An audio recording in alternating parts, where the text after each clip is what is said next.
বামনি ফলসে, যেখানে 350টা সিঁড়ি পার করে টার্গেটে পৌঁছতে হবে।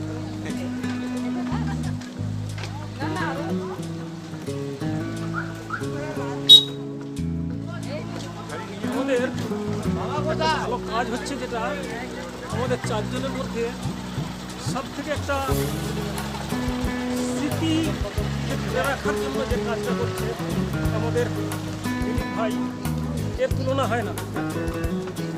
এ জীবনে আমরা বিভিন্ন জায়গায় যেমন ঘুরি, তারপরে মনের মধ্যে থেকে সেটা হারিয়ে যায়, তাকে ধরে রাখার একটা ব্যবস্থা করেছে।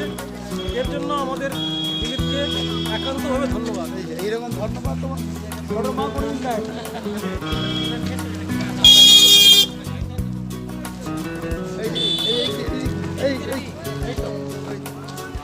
चलो बामनी फॉल्स चलो चलो झरना।